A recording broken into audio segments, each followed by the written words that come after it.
สบายดีพี่น้องปองไปเบิดสุขุสุคนมื้อนี้ก็มาพบกับซองเพชรพากินซะแนวเนาะมื้อนี้เพชรสิพาพี่น้องมากินลาบหมูแล้วก็นึ่งปลานิลเนาะพี่น้องเนาะผักก็มีบัวละพาแล้วก็มีสลัดมีหอมมีอันคมกระเดานี่นะแล้วก็มักแตงแล้วก็หอมลาบแล้วก็มีหลายอย่างพี่น้องมาเด้อพี่น้องมากินน้ำเพชรมากินข้าวน้ำกันจ้าข้าวเหนียวฮอนอนไปอยู่ถึงบุบีปันว่างละมาแซ่บๆน้ำกันเด้อพี่น้องเด้ออันนี้ลาบหมูเฮ็ดเอง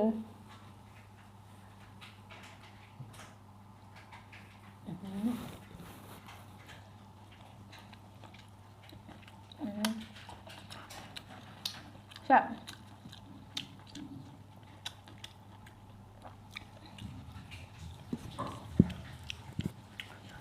นุ่งบันนึง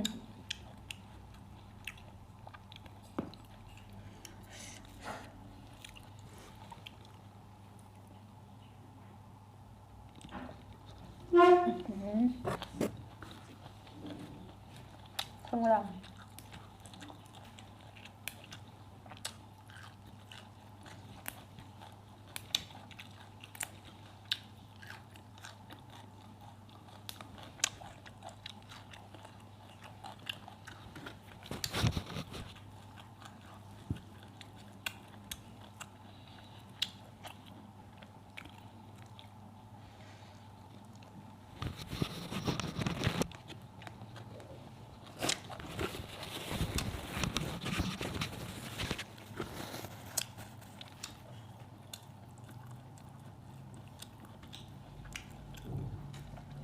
บัวละพาพี่น้อง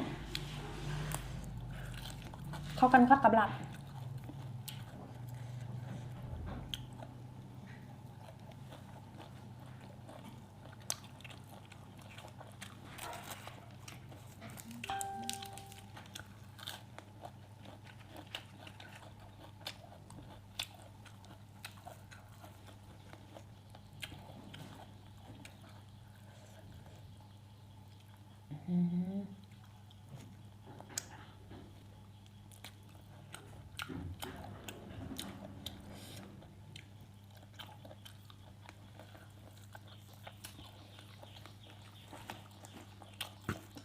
มาแซ่บๆกันเด้อพี่น้องเด้อ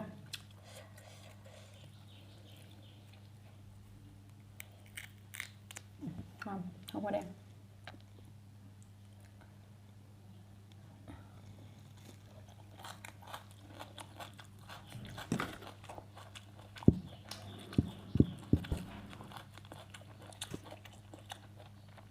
มะเขือหนึ่ง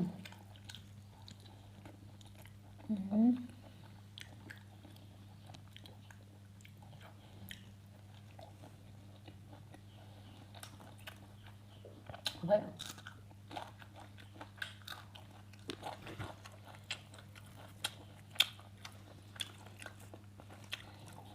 สำหรับพี่น้อง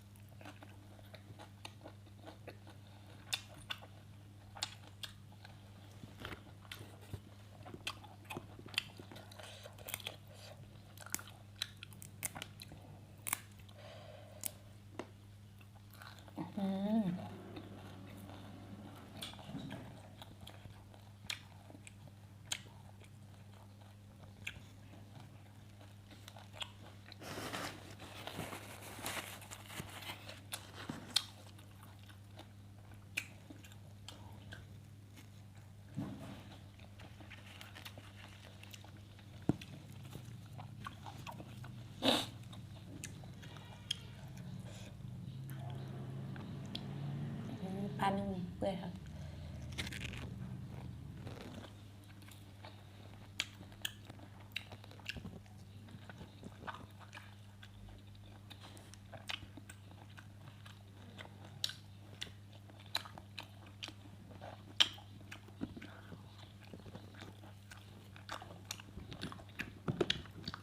ดัง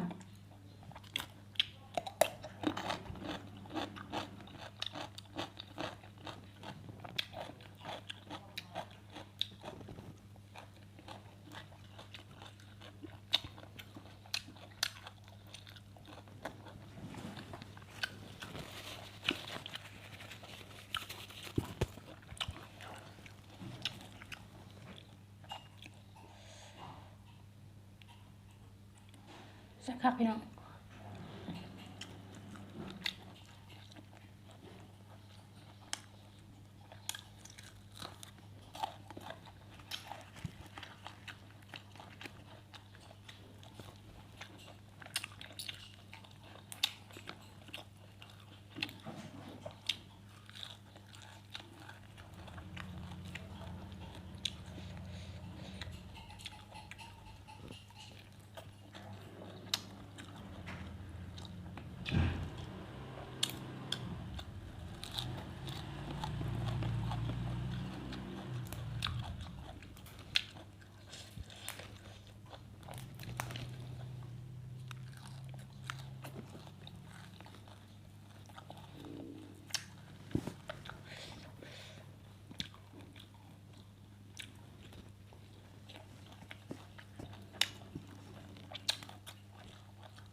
เผ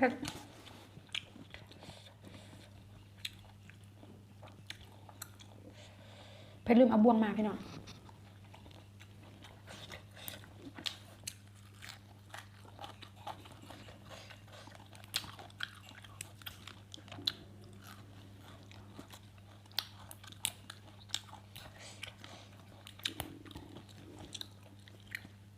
เข้ากันขนาดลำหมูความกระเดา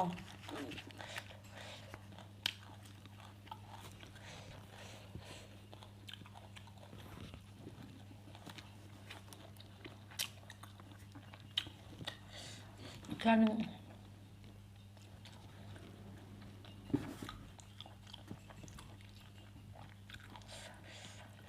ปลา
ปักหนึ่งใส่ใบกระหูดหนึ่งใส่หัวสิงไข่ค่ะหอม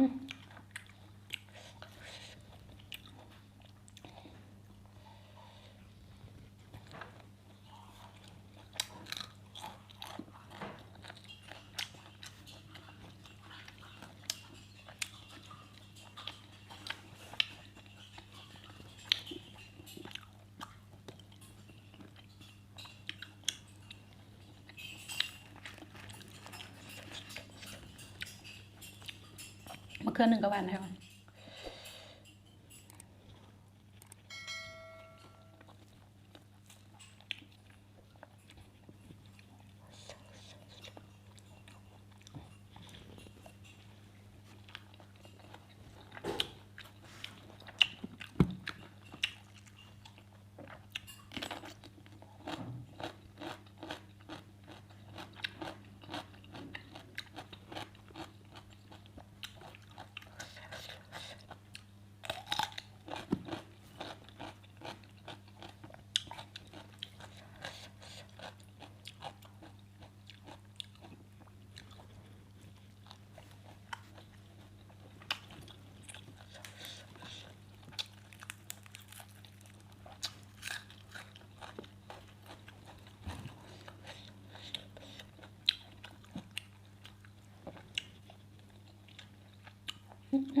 จับครับ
มาเด้อพี่น้องใครที่ยังไม่กินมากินกันไปเนี่ยครับครับเสิร์ฟหน้า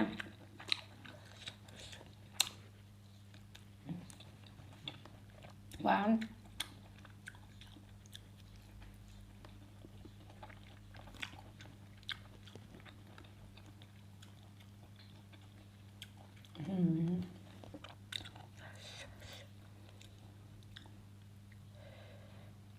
กางมันออกกันพี่น้อง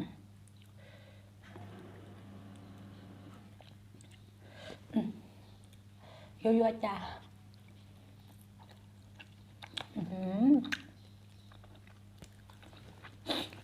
เนื้อแน่น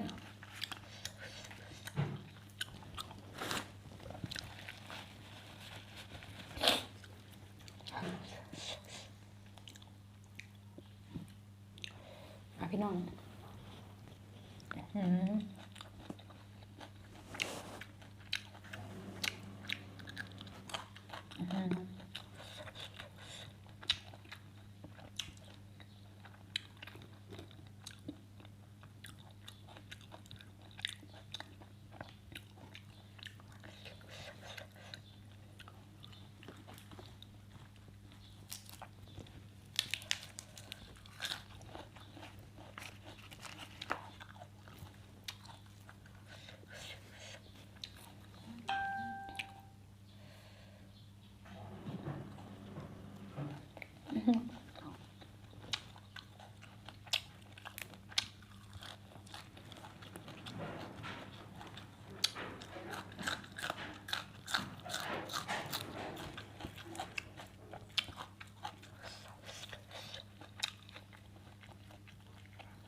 อิ่มแล้วพี่น้องอย่างน้อยหนึ่งสำหรับสำหรับคลิปนี้เพชรก็ฝากให้พี่น้องกดไลค์กดแชร์กดติดตามกดกระดิ่งให้เพชรแนเดอร์เพื่อเป็นกำลังใจเฮ็ดคลิปต่อไปขอขอบใจ